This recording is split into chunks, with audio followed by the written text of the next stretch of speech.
we say Allah. Okay, so that's God to the Muslims. Some say it's not even the God of the Christians and so on. It's just a God. Some even said it's a moon god. But let us now look at the linguistic of the word Allah.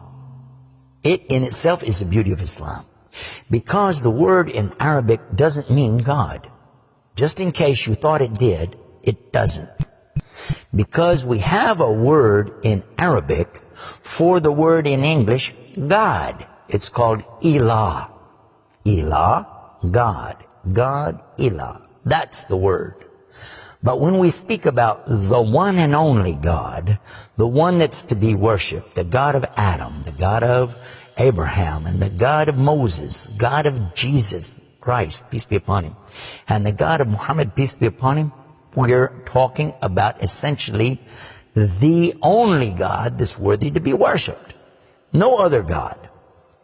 Now, what would be the proof for this? I realize that we have a lot of detractors who will say, no, it's not true, I don't believe it.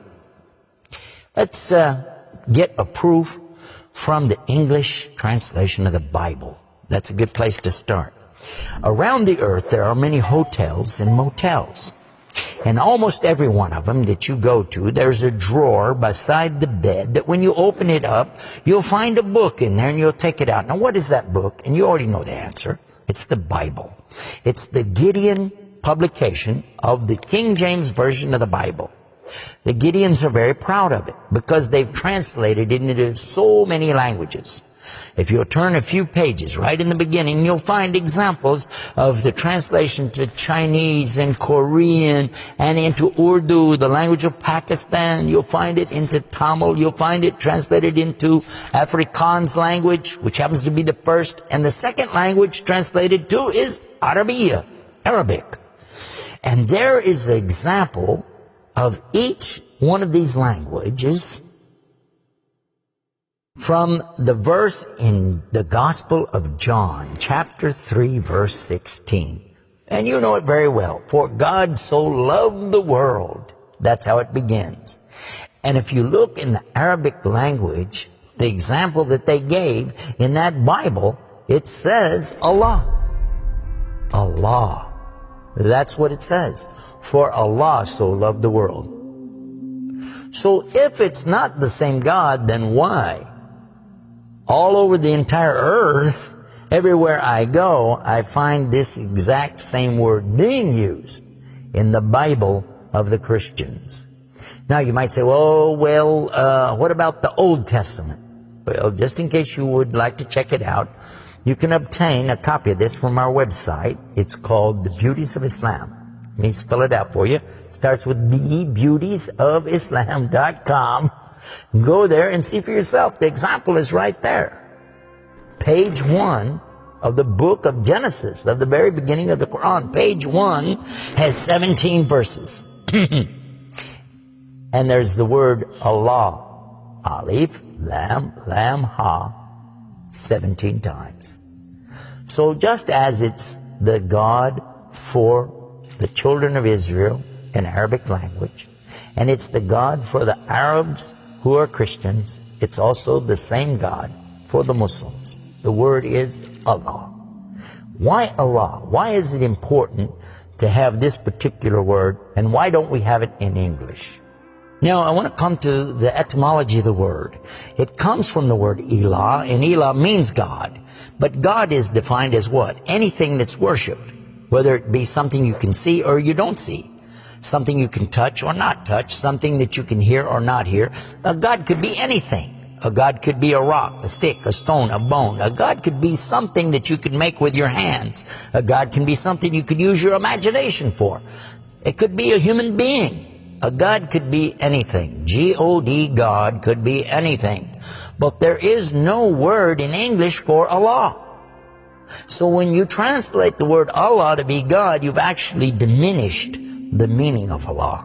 That's why whenever you translate the Bible from English to Arabic, you need to use the word Allah instead of God with a big G, which now gives us a clue to the problem. In the English language, they only have one word, God. little G-O-D. It means something worshipped. It could be idols, images, pictures, statues. It could be human beings. It could be anything. This is God's. Little G-O-D-S. But when you mean the God, you have to capitalize the G. You have to make a big G. Now, what happens if you're going to start the sentence with the word God? You have to make a big G anyway, don't you? So you wouldn't know if it was God, big God, or God, a little God, just any old God. You wouldn't know. Also, whenever you're speaking to someone, they can't see the letters. So when you say God, which God? What God are you talking about? In Arabic, though, it's clear. When you say Ilah, okay, he's talking about a God. And Allah is an Ilah. But he's also Al-Ilah, the only Ilah. And when you say Allah, this firms it up. And there's no doubt in anybody's mind that you're talking about the one and only God. The word Allah in the Arabic language cannot be made plural. There can't be more than one. Okay, that perfectly fits the unique God of the believers, because there's not more than one. He's only one. There's no God beside God. Second point is this. It can't be made female or male. There's no gender to the word. In Arabic, all the words have gender. All words have gender. But this particular word is only having gender because of the Arabic language, not because Allah has gender. I'll give you an example. It always says like Allahu. This means Allah, He is. But when we say He, it's out of respect for Allah, because Allah is without gender, because He's not like His creation, not male, not female. Additionally, we find that the examples in Quran, for instance, when Allah is talking about Himself, you'll find it says Nahnu. Nahnu means we. And Allah refers to Himself as Nahnu. He also says khalaqna. He says khalaqna. What does that mean? He's saying that we created. And throughout the Quran you find Allah referring to Himself as we, our, and us. And right away you're going to say, okay, if that's not plural, then what is? In fact, this is the royal we used by a king or a queen when they're giving decrees. We have it in English too, so you can understand. The king says, we decree the following, and he's talking about himself. It's the royal we. Now, I thought about this quite a bit, and I was trying to think, how could I give a better example? After all, most of us, myself included, never met a king, never met a queen, and so I'm not really familiar with that usage. Although it's there, I'm not sure what you're talking about. So then in studying the English language, we find that it's true that we do that when we speak to someone directly. Watch this. When I say, for instance, this cup. Okay. I would say, this is a cup. This is a cup of tea. I would say, this book is. I would say, those artifacts are.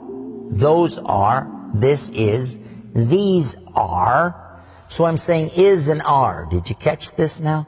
These things are.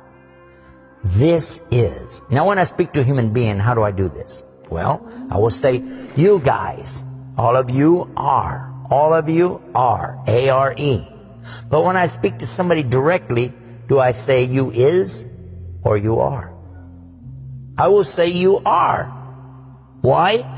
Simply because this is the respect, honor, and dignity that I'm giving. There's no plural there. When I say to you, you are my friend. You are a lovely person. But why am I saying are? Why aren't I saying is? You is my friend. You is a lovely person. You'll say, man, this guy doesn't know English language. And in fact, that's how we can understand this usage of we and our when Allah is talking about Himself. This is the same as when I say I. I don't say I is, I say I am. And again, it's to show the, not plural, but rather the specific nobility, dignity, and honor that you give to the one who's speaking about himself and to the one he's speaking to. And in the same way, that's exactly what Allah is doing when He says nahnu and khalaqna and other examples throughout the Quran. So now what we've learned is that Allah's name itself is the perfect name for Allah. It is something that is so fantastic to describe who He is and who He isn't. The one and only God. There is none other like Him, nothing like unto Him, Allah, and at the same time, the dignity, the royalty, the honor that's due Him is contained in His name.